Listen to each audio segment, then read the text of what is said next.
యేసుప్రభు దివ్య నామమున దేవుని బిడ్డలందరికీ ఈ మండలకాల శుభములు వందనములు తెలియజేస్తుంటున్నాను.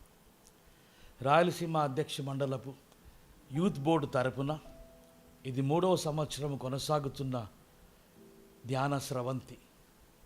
అధ్యక్ష మండల పీఠాధిపతులు the right reverend doctor Payyala Isaac Varaprasad తండ్రి గారు, రాయలసీమ అధ్యక్ష మండల women fellowship president Shrimati CD Bharathi తల్లి గారు, office bearers vice president reverend U Solomon Babu గారు, secretary reverend C Solomon Babu గారు, assistant secretary reverend Vinay Babu గారు, honorary treasurer Sri Mary Kumar గారు, church board secretary reverend C Anandarao Babu గారు, మిగిలిన బోర్డ్స్ మెంబర్స్, సంఘము, టౌన్ చర్చెస్, రూరల్ చర్చెస్, వీరందరికీ ప్రభు పేరిట యూత్ బోర్డు తరఫున మరొకసారి ప్రణామములు తెలియజేస్తుంటున్నాను.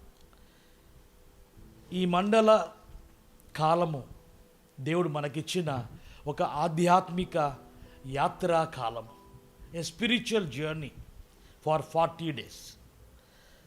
ఒకసారి మనము ఆత్మీయ జీవితాన్ని జ్ఞాపకము చేసుకుంటే ఇది ఈ 40 దినముల ఆత్మీయ యాత్రకు ఒక ప్రారంభ దినం. రూపాంతర అనుభవమును పొందుటకు నాంది పలికిన తొలి దినం. శిల్పకారుడైన ప్రభువు చేత శిలగా ఉన్న మనము శిల్పముగా మారుటకు ఇది ఒక గొప్ప తరుణం కాలము. గొంగలి పురుగుగా ఉన్న బ్రతుకులు అందమైన సీతోక చిలుకగా మారే ఒక పర్వకాలమే ఈ మండల కాలం. ఈ సీజన్ ఆఫ్ వసంతం అన్నారు, వసంత ఋతువు అన్నారు. వసంత కాలములో ఆకులన్నీ ఎండిపోయిన ఆకులన్నీ రాలిపోయి చిగురిచ్చి అందమైన ఆ పుష్పాలతో నిండి ఉండే కాలం. అదే రీతిగా క్రైస్తవ ప్రతి విశ్వాసీ కూడా ఈ 40 దినముల ఈ ఆధ్యాత్మిక యాత్రా కాలములో మనలో ఉన్న సమస్తాన్ని మణిలమును తొలగించుకొని ప్రభువు యొక్క రూపాంతర అనుభవం పొందుతూ ప్రభువులో ఆధ్యాత్మిక ఉన్నత స్థితిని ఎదిగేదానికి దేవుడిచ్చిన ఒక తరుణమే ఈ మండల కాలము. ఈ 40 దినముల కాలము భస్మ బుధవారము నుంచి ప్రారంభమై మాండీ థర్స్డే ఆదేశ గురువారం వరకు కొనసాగుతుంది. మధ్యలో 6 ఆదివారాలు మినహాయిస్తే ఈ 40 కాలమును మనము ఈ యొక్క మండల కాలముగా మనము భావిస్తాం.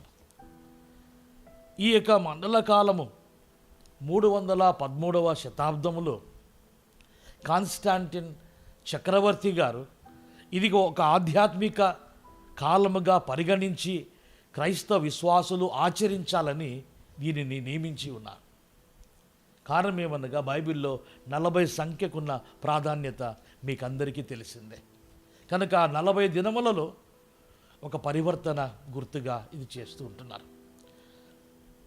క్రీస్తు శకము 100వ శతాబ్దములో ఒక ఆంగ్లో సాక్సన్ ప్రీస్ట్ గారు ఎయిల్ఫ్రిక్ అనే ఒక క్యాథలిక్ ప్రీస్ట్ ఒక సందేశాన్ని ఇచ్చారు.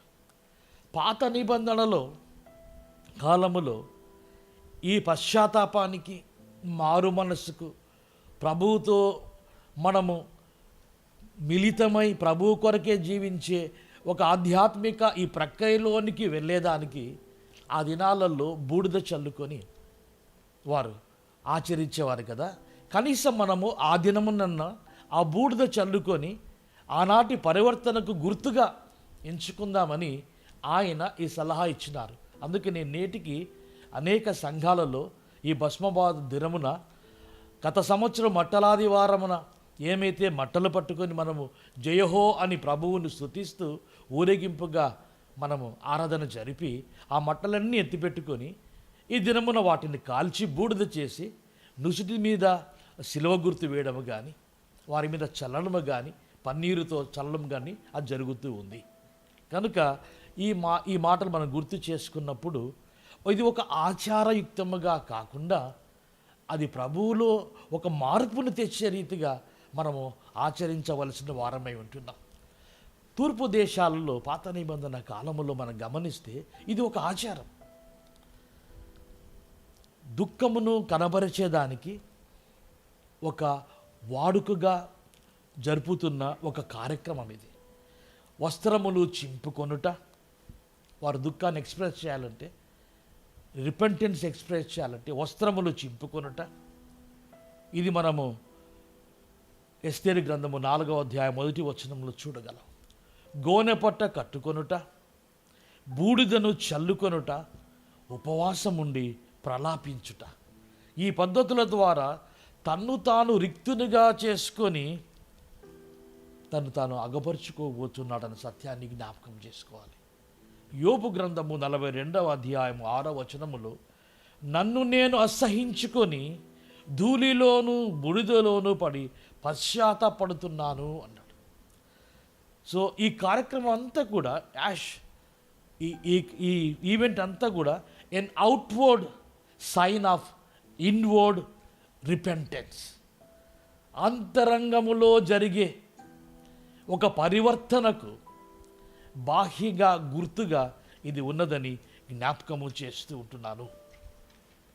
కనుక బూడిద ఈరోజు దక్షిణ ఇండియా సంఘము యూత్ బోర్డు వారు నిర్ణయించిన ప్రకారముగా మన అంశాలను జ్ఞాపకం చేసుకున్నప్పుడు హోప్ ఫ్రమ్ యాషెస్ ఆ అంశాన్ని మనకిచ్చారు. ఒక నిరీక్షణ, బూడిద నుంచి ఒక ప్రత్యేకమైన అనుభవంలోనికి వెళ్ళాలని వారు నిర్ణయించిన బైబిల్ పాఠాన్ని గమనిస్తే ప్రవక్త అయిన యెషయా గ్రంథము 61వ అధ్యాయము 1-4 వచనములు.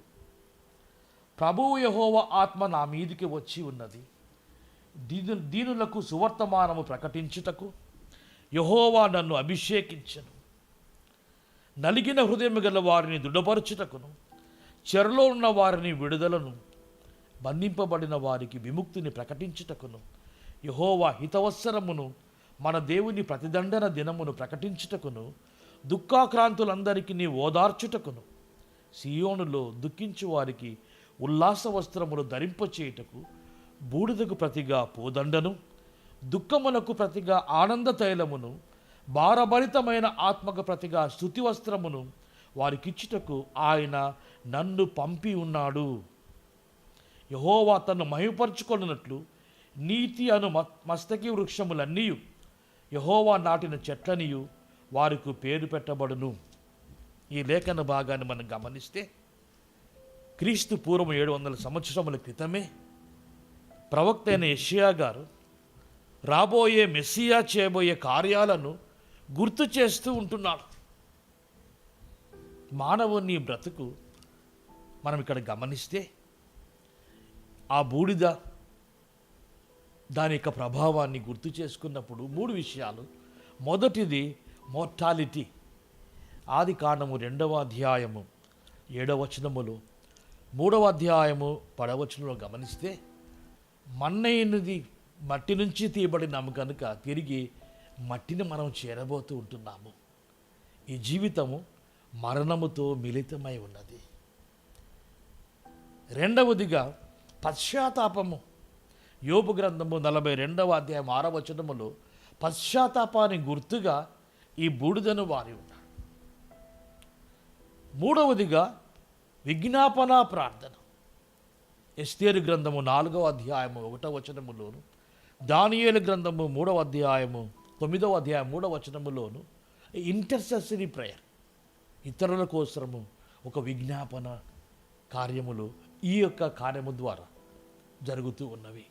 కనుక నీ మరణాన్ని గురించి, నీ పశ్చాత్తాన్ని గురించి, ఇతరుల గురించి విజ్ఞాపన చేసే ఆ పరిపూర్ణ స్థితిలోనికి మనం వెళ్ళగలగాలి అనుకున్నప్పుడు అది మన చేత కాదు. ప్రభువే మనల్ని ఆ విధంగా నడిపించేవాడు. మన దుఃఖాన్ని ఆయన మార్చే దేవుడే ఉంటున్నాడు. మనం జ్ఞాపకం చేసుకున్నప్పుడు ఆయన చెప్తున్న మాటలు గమనిస్తే, బ్యూటీ ఫ్రమ్ ద యాషెస్. ఆయన దుఃఖము బూడిదకు ప్రతిగా పూదండను, దుఃఖముకు ప్రతిగా పూదండను. So beauty from the ashes. మన కష్టకరమైన బాధాకరమైన పరిస్థితులలో, మన డిస్ట్రెస్, డిస్కంఫర్ట్, ఇవన్నీ సిచ్యువేషన్స్లో ఆ బూడిద పూసుకొని దుఃఖాన్ని వ్యక్తపరుస్తున్న వారికి, అయ్యా అది తీసేసి బూడిదకు ప్రతిగా పూదండను నేను అనుగ్రహిస్తూ ఉంటున్నాను. రెండవదిగా ఆయన ఇచ్చిన వాగ్దానం ఏంటంటే, change our mourning into joy. దుఃఖమునకు ప్రతిగా ఆనంద తైలమును, దుఃఖము తెచ్చే బాధ నుండి విమోచించి హృదయాలను ఆనందముతో నింపే దేవుడుగా ప్రభువు మనతో ఉన్నాడు. అందుకని ధన్యతలలో మనం గమనిస్తే మత్తయి సువార్త 5వ అధ్యాయం, దుఃఖపడేవారు ధన్యులు, వారు ఓదార్చబడతారు.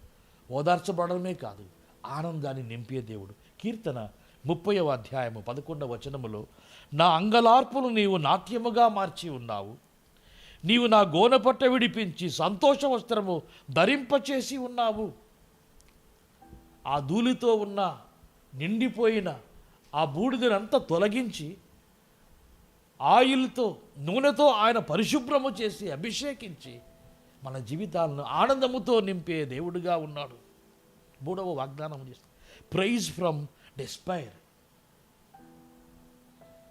దుఃఖమును ప్రతిగా ఆనందము తైలమును, భారభరితమైన ఆత్మకు ప్రతిగా స్తుతి వస్త్రమును ఆయన అనుగ్రహించి ఉన్నాడు. నిరాశ నుండి ప్రశంస మనకు అనుగ్రహించే దేవుడే ఉన్నట్లుగా మనము చూస్తూ ఉంటున్నాము. ప్రియమైన దేవుని బిడ్డలారా, ఈ మండల కాలములో మనల్ని దేవుడు మన బాధ నుంచి, మన కన్నీటి నుంచి, మన కష్టాల నుంచి విడిపించి ఆనందకరమైన జీవితంలో ఉంచాలని ప్రభు కోరుకుంటున్నప్పుడు, ఎక్కడ ఉందయ్యా ఆనందం అంటే, ఫిలిప్పీ పత్రికలో ఆనందించుడి, మరలా చెప్పుతును ఆనందించుడి, ప్రభువులో ఆనందించాలి. ఈ మండల కాలము ప్రభువులో ఆనందించేదానికి ఒక గొప్ప కార్యముగా మనం భావించవలసిన వారమే, ఆచరించవలసిన వారమే ఉంటున్నాము. ఈ మండల కాలంలో సర్వసాధారణంగా అందరూ ఉపవాసం ఉండి ఈ 40 దినాలను చాలా భక్తి శ్రద్ధలతో గడుపుతారు. ఉపవాసం అన్నదానికి ఒక చిన్న డెఫినేషన్ ఇచ్చి నా మాటలు నేను ముగిస్తాను. ఉపవాసము, అన్న మాటకు ఉపేక్షించుకొనుట. నీలో ఏమైతే దేవునికి అడ్డుగా ఉన్నాయో వాటన్నిటినీ ఉపేక్షించుకొనుట. పశ్చాత్తాపము, రిపెంట్. బూడిదో కాదు కానీ నీ ఆంతరంగములో కలిగే మార్పు ప్రభు కోరుతూ ఉంటున్నాడు. పశ్చాత్తాపము, అనగా వాక్యములో ఎదుగుట. ఈ మండల కాలంలో చాలామంది కంప్లీట్గా బైబిల్ చదవడం కానీ, లేదా న్యూ టెస్టిమెంట్ లేక ఓల్డ్ టెస్టిమెంట్ చదవడం కానీ, కొన్ని బుక్స్ కంప్లీట్ చేయడం జరుగుతుంది. కనుక ఈ సమయాన్ని పరిశుద్ధమైన కాలముగా ఎంచి వాక్యములో ఎదుగుటకు ఇది దేవుడిచ్చిన గొప్ప తరుణమని భావించవలసిందిగా కోరుతూ ఉంటున్నాం. సంపూర్ణముగా ప్రభు బిడ్డగా రూపాంతరము చెందటం. గొంగలి పురుగు అసహ్యంగా ఉంటుంది, సీతాకోలకు చిలుక అయినప్పుడు అద్భుతమైన ఆనందం ఇస్తుంది. అందరికీ అది చూడాలనిపిస్తుంది, దాన్ని తాకాలనిపిస్తుంది, ఆ అందాన్ని పొగడాలనిపిస్తుంది. అలాంటి గొంగలి పురుగు లాంటి మన బ్రతుకులను కంప్లీట్ చేంజ్, టోటల్ ట్రాన్స్ఫర్మేషన్ అయ్యేదానికి ఈ మండల కాలము దేవుడిచ్చిన సమయమని సంఘము గమనించవలసిందిగా కోరుతుంటున్నాం. అనగా చివరి మాట, ముక్తిని పొందుటకు ముందుకు సాగుట, ఉపేక్షించుకొనుట, పశ్చాత్తాపపడుట, వాక్యములో ఎదుగుట, సంపూర్ణముగా ప్రభువునొద్ద ప్రభు బిడ్డగా ఎదుగుట, ముక్తి కొరకు ప్రభువులో విశ్వాసములో ముందుకు సాగుట. ఇది దేవుడు మనకిచ్చిన గొప్ప కాలం. కనుక ప్రియమైన యవన బిడ్డలారా, ప్రియమైన సంఘమ, దయచేసి గమనించి ఈ మండల కాలము ఒక మరవలేని, ఒక ఆధ్యాత్మిక ఆనందముతో నింపబడిన హృదయముగా ప్రభువును సంతోషపరిచే బిడ్డలుగా మన జీవితాలు ఉండులాగున పరిశుద్ధాత్మ దేవుడు నడిపించి కాపాడును గాక. ఆమె చిన్న ప్రార్థన చేసుకుందాం. మా మంచి కాపరి వేనేసే మీకు స్తోత్రాలు చెల్లించుకుంటున్నాం. రాయలసీమ అధ్యక్ష మండల యూత్ బోర్డు ద్వారా జరుగుతున్న ఈ కార్యక్రమం కొరకు మీకు వందనాలు చెల్లించుకుంటున్నాం. యూత్ బోర్డు సెక్రటరీ నేషి గారిని మా ప్రభ ఆ బిడ్డ ప్రయాసను జ్ఞాపకం చేసుకోండి నాయన. అనేక మంది పాస్టర్లను ప్రోగు చేసి ఈ ధ్యానాలు నడిపిస్తుంటుండగా ఆ బిడ్డను ఆశీర్వదించమని వేడుకుంటున్నాం. అదే రీతిగా సంఘాలన్నిటినీ, అన్ని సంఘాల్లో ఉన్న యవన సమాజములను జ్ఞాపకం చేసుకుంటున్నాం ప్రభా. నీ కొరకే యవన కాలములో నరుడు నా కాడి మోయిట సులువు అన్నారు కనుక దేవా, నీ కాడిని మోసే బిడ్డలుగా, నీ సంఘములో పరిచర్య చేసే బిడ్డలుగా నాయన వారిని మార్చమని ప్రార్థిస్తున్నాం. సంఘ సభ్యులందరినీ జ్ఞాపకం చేసుకొని ఈ మండల కాలము ఒక ఆధ్యాత్మిక పరివర్తనతో మేము నీలో ఆనందించుటకు సహాయము దయచేయమని నీ కృపగల హస్తాలకు సంఘాలను అప్పగించుకుంటూ యేసునామమున ప్రార్థిస్తున్నాము తండ్రి. ఆమెన్. మన ప్రభువైన యేసు క్రీస్తు కృప, తండ్రి అయిన దేవుని యొక్క ప్రేమ, పరిశుద్ధాత్మనికి అన్యోన్య సన్నిధి, ఆయన తోడు నడిపింపు ఈ మండల కాలమంతా మనకు తోడేయండి. ఆధ్యాత్మిక పరివర్తనలో సహాయం చేయనుగాక. ఆమెన్. ఆమెన్. మీకందరికీ శుభములు. Praise the Lord. CSI Holy Trinity Church Anantapur youth fellowship తరపు నుండి మేము ఈ పాట పాడబోచున్నాము.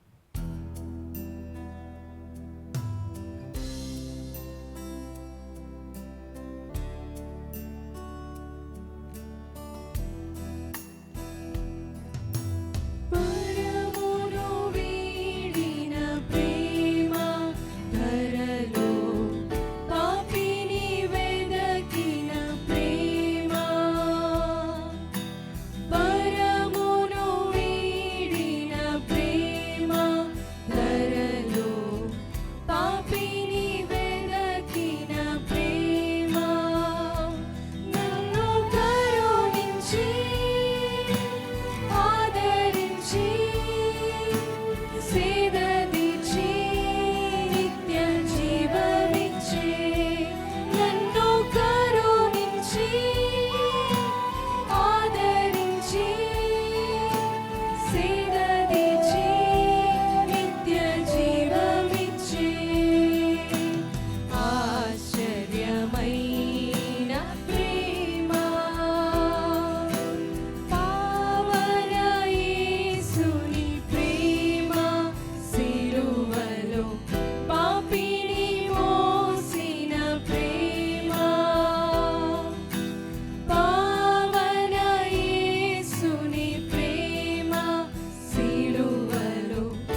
జయించే నీ